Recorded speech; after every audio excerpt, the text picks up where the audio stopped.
असाध जन्मजात और लाइलाज बीमारियों में स्टेम सेल थेरेपी से लोगों की जान बचाई जा रही है। जी हाँ, कानपुर के जीएसएम मेडिकल कॉलेज एक ऐसा मेडिकल कॉलेज है जिसने देश में सबसे अधिक स्टेम सेल ट्रांसप्लांट किए हैं। 150 से अधिक यहाँ पे सर्जरी स्टेम ट्रांसप्लांट की गई है। हमारे साथ डॉक्टर संजय काला जी मौजूद हैं। हम इनसे जानेंगे कि अब तक कितने स्टेम सेल के ट्रांसप्लांट यहाँ पे किए गए हैं और किस तरीके से लोगों को इससे फ़ायदा मिल रहा है।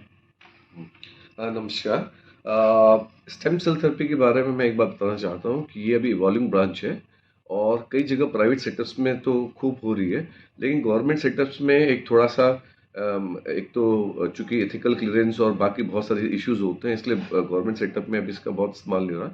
लेकिन हम लोगों की अपनी एक स्टेम सेल बॉडी हम लोग ने बनाई है और दूसरी बात एथिकल क्लियरेंस लेने के बाद में हमारे द्वारा विभिन्न बीमारियों में कम से कम 150 से ऊपर हम लोग ट्रांसप्लांट कर चुके हैं और कई केसेस में हमें अच्छा रिस्पांस मिला है। कई केसेस ऐसे भी हैं जिनमें रिस्पांस नहीं मिला है, लेकिन कई लोगों में ये एक तरीके से जीवनदायिनी भी साबित हुई है, जैसे कि स्पाइनल कॉर्ड इंजरीज हो गया, फिर जो ऑटिज्म हो गया, सेरेब्रल पैल्सी के जो पेशेंट्स होते हैं, उन सब में कईयों में बहुत अच्छा हम लोगों ने इम्प्रूवमेंट देखा है।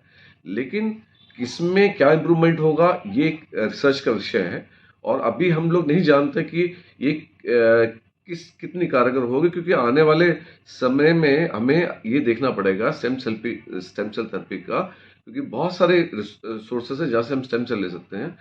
तो इसमें कौन सा स्टेम सेल थेरेपी किस डिजीज में कारगर होगा ये भी हमें नहीं मालूम है, और कौन सा फैक्टर क्या काम करता है इसके लिए एक डिटेल रिसर्च की आवश्यकता है।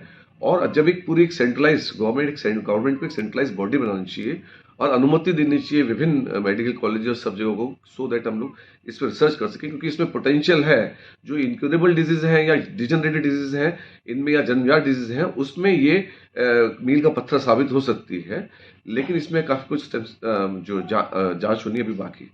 सर, अगर फ्यूचर की बात की जाए, फ्यूचर में अगर जिस हिसाब से अच्छे मामले इसमें काफ़ी अच्छा रिस्पांस इसमें मिल रहा है, तो फ्यूचर में जो बीमारियां जिनका इलाज अभी तक नहीं बन पाया है, तो इसके जरिए उन पर भी इलाज करने की कोशिश की जाएगी। बिल्कुल, आपने बहुत सही बात बोली है। जैसे कि हम अगर विदेशों में बात करें तो स्टेम सेल थेरेपी के ऊपर बहुत काम हो रहा है, बहुत सारे लैब्स हैं, कई जगह पॉजिटिव रिजल्ट्स आए हैं, कई जगह रिजल्ट्स नहीं भी आए हैं, कुछ जगह पे नेगेटिव रिजल्ट्स भी आए हैं। तो हमें बहुत केयरफुली चुन करके पेशेंटों से पूछ करके, और जिनमें हम खाली अभी फिलहाल उन्हीं में यूज कर रहे हैं जो लोग कंसेंट देते हैं, जिनके पास क्या है कि अगर स्टेम सेल थेरेपी नहीं यूज करेंगे, जैसे कि डिशन मसल डिस्ट्रॉफी है, तो वो मर जाएंगे आने वाले समय पे। तो कम से कम हम उनकी लाइफ एक्सपेक्टेंसी बढ़ा देते हैं।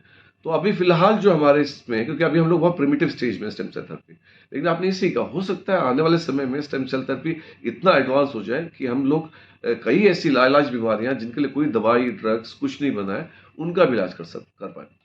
ये हमारे साथ डॉक्टर संजय काला जी मौजूद थे, जो बता रहे थे किस प्रकार से जो ये स्टेम सेल थेरेपी है लोगों की जान बचा रही है। और अगर इस पर अच्छे से रिसर्च की गई और सेंट्रल बॉडी द्वारा कोई बॉडी बनाकर इस पर अच्छे से शोध किया गया, तो ये भविष्य में जो लाइलाज बीमारी हैं, जो जन्मजात बीमारी हैं, जिनके इलाज अभी अवेलेबल नहीं है, उन रोगों पर ये काफ़ी कारगर साबित होगी। मैं अखंड प्रताप सिंह, न्यूज़ 18 कानपुर।